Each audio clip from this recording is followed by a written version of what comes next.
बंद होंगे, लेकिन अमली तौर पर यहाँ पर कुछ हो रहा है। लेकिन पाकिस्तान की सियासत का हम रुख कर लेते हैं, जहाँ पर अमली तौर पर भी बहुत कुछ हो रहा है, बयानात भी बहुत सारे दिए जा रहे हैं। वज़ीर आला खैबर पख्तूनख्वा अली अमीन गंडापुर ने यह कहा है कि पाकिस्तान तहरीक इंसाफ की खिलाफ इंतकामी कार्रवाइयाँ जो हैं वो इस वक्त उरूज पर हैं, लेकिन हम डट कर खड़े हैं और पाकिस्तान और आज़ादी की जंग आखिरी दम तक लड़ेंगे। पाकिस्तान में आईन और कानून नाम की कोई चीज बाकी नहीं रही। अवामी नुमाइंदों को बिला वजह नाअहल करके उनके हुकूक छीने जा रहे हैं। बिल्कुल, और आज एक और फैसला भी आना है एटीसी की तरफ से। और दूसरी तरफ अगर हम गवर्नर KPK फैसल करीम कुंडी की बात करें तो उन्होंने कहा है कि अली अमीन गंडापुर अच्छे बच्चे हैं, इस्लामाबाद से उनको जो टास्क दिया जाता है वो पूरा करते हैं। किला बाला हसार से भागना हो या फिर D चौक से गंडापुर हिदायत पर अमल भी करते हैं, और जब भी नंबर पूरे हुए वज़ीर आला खैबर पख्तूनख्वा के खिलाफ अदम एतमाद लेकर आएंगे, ये भी उनकी जानिब से कहा गया। एक और इम्पोर्टेंट बयान फयाजुल हसन चौहान साहब का भी आया। उन्होंने एक्चुअली एक इल्ज़ाम लगाया साबिक वज़ीर आज़म बानी PTI पर।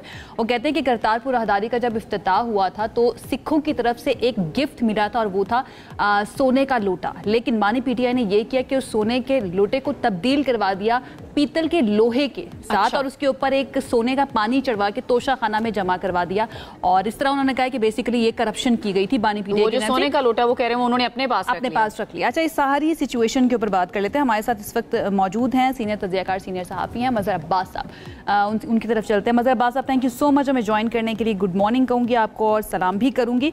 सबसे पहले तो ये जो बयान है अली अमीन गंडापुर का, वो कहते हैं कि PTI के खिलाफ इंतकामी कार्रवाइयाँ जो हैं वो उरूज पर हैं। आपके ख्याल में ये अवाम पर बहुत ज़्यादा असर डाल रहा है उनका बयानिया? लोग बाय कर रहे हैं उनके इस बयानिए को? आपका सवाल थोड़ा सा बीच में कट गया था, मुझे दोबारा रिपीट करें। जी, मैं ये पूछना चाह रही हूँ मज़हर साहब, अली अमीन गंडापुर साहब के जो बयानात सामने आ रहे हैं, एक तरफ ये भी कहा जाता है कि वो शायद ताकतवर हल्के के बड़े करीब हैं, दूसरी तरफ वो ये कह रहे हैं कि PTI के लोगों के खिलाफ जो है इंतकामी कार्रवाइयाँ की जा रही हैं, जो कि नई बात नहीं है। हमेशा अपोजिशन में हम ये देखते ही हैं जब भी ऐसी सिचुएशन होती है। आपके ख्याल में लोग जो हैं या PTI के सपोर्टर्स वो उनके इस बयानिए को बाय कर रहे हैं? देखिए, अली अमीन गंडापुर अब एक मुतनाज़ा शख्स बन गए हैं खुद तहरीक इंसाफ के अंदर, और ये 26 नवंबर के बाद से वो बहुत ज़्यादा तनकीद का निशाना रहे हैं पार्टी के अंदर। लेकिन समहाउ दी अदर, क्योंकि वो इस वक्त वज़ीर आला हैं वहाँ के, और गालिबन बानी PTI भी और दीगर भी इस वक्त उसके अंदर, पार्टी के अंदर या खैबर पख्तूनख्वा में किसी बड़ी तब्दीली को शायद अफोर्ड नहीं कर सकते। इसलिए मेरा ख्याल है उनके बारे में जो है वो अपने ख्यालात का इजहार करते रहते हैं। लेकिन इस मरतबा जैसे 5 अगस्त में देखा गया कि तहरीक यानी खैबर पख्तूनख्वा में उस तरह का हमें रद्दअमल सामने नहीं आया या मुजाहरा सामने नहीं आया जो हमने माजी में देखा है। तो अली अमीन गंडापुर कब तक ये बात ठीक है कि उनके बारे में आम तासुर यही मिल रहा है कि वो विकेट के दोनों तरफ खेल रहे हैं जी। और एक तरीके से आप अगर देखें तो वो उनकी एक इंतज़ामी पोजीशन भी है और पार्टी के एक लीडर भी है, क्योंकि ज़ाहिर है इस वक्त तहरीक इंसाफ की हुकूमत सिर्फ खैबर पख्तूनख्वा में है और उसके वज़ीर आला हैं वो। लेकिन ये कि वो मुतनाज़ा हो गए हैं इसमें। अब वो जो बयानात देते हैं उसको तहरीक इंसाफ के अंदर भी तनकीद का निशाना बनाया जाता है और बाहर उनके बारे में एक आम तासुर ये है उनके जो मुखालफीन इत्तेहाद के लोग हैं। गंडापुर की कुर्सी इस वक्त क्या खतरे में है? गवर्नर फैसल करीम कुंडी एक मरतबा फिर से ये बात कर रहे हैं कि अदम एतमाद की वो फिर से धमकियां दे रहे हैं। आपको लगता है कि वहां के अवाम, KP के अवाम भी माइनस गंडापुर चाह रहे हैं इस वक्त? देखिए, एक तो हमारे गवर्नर साहब जो हैं उनको थोड़ा सा, हमारी यहाँ तो बदकिस्मती ये रही है, हो गई है कि हमारे गवर्नर बहुत ज़्यादा सियासी होते जा रहे हैं। हालांकि होता यही है कि इंतजामी लिहाज से अगर देखें तो गवर्नर सिर्फ फेडरेशन का नुमाइंदा होता है और इससे ज़्यादा कुछ नहीं। और लेकिन हमने देखा है कि जिस तरह फैसल करीम कुंडी हो गए या सिंध के अंदर कामरान टसूरी हो गए या पंजाब के अंदर गवर्नर जो हैं वो बाज़ बयानात ऐसे देते हैं कि जिसपे ज़ाहिर है उधर की जो हुक्मरान जमात है वो उस पर रद्दअमल ज़ाहिर करती है। तो मेरा ख्याल है गवर्नर का रोल बुनियादी तौर पे होता है कि चीज़ों को बेहतर तरीके से आगे बढ़ाना और एक वफाक के नुमाइंदे के तौर पे।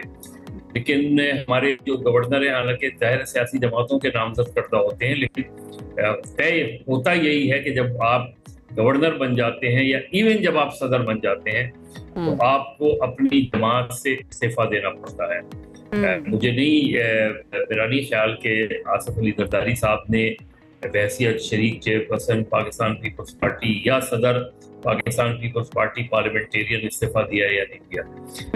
میرا نہیں خیال کہ یہ کامران ٹسوری صاحب تو باضابطہ طور پہ ابھی پاکستان ایم کیو ایم کا، کیونکہ ماضی میں ایم کیو ایم میں بھی ان کے بارے میں تاثر رہا ہے کہ وہ ان کی پارٹی کے ہیں یا نہیں، لیکن تو مظہر صاحب پارٹی نے انہیں فون کر لیا. آپ کو لگتا ہے کہ اس وقت گنڈاپور کی کرسی خطرے میں ہے؟ ایکچوئل آپ کو کیا سچویشن نظر آ رہی ہے؟ ایک تو فیصل کریم کنڈی کا بیان تو اپنی جگہ پر ہے، آپ کو لگ رہا ہے کہ اندر سے بھی گنڈاپور صاحب کو مخالفت کا سامنا ہے اپنی پارٹی سے، تو ان کی تبدیلی ہو سکتی ہے؟ نہیں، میرا نہیں خیال کہ ان کی اس وقت جو پوزیشن ہے وہ اس وقت حکومت کی اور جو پورا اتحاد ہے اس وقت بھی وہ فوری طور پہ نہیں چاہیں گے کہ علی امین گنڈاپور کو تبدیل کیا جائے، اور نہ ہی میرا خیال ہے مقتدرہ حلقوں میں یہ بات ہے کہ ان کو تبدیل کر کے کسی اور کو لایا جائے. اور یہ اب گورنر 18ویں ترمیم کے بعد ویسے بھی گورنر راج جو ہے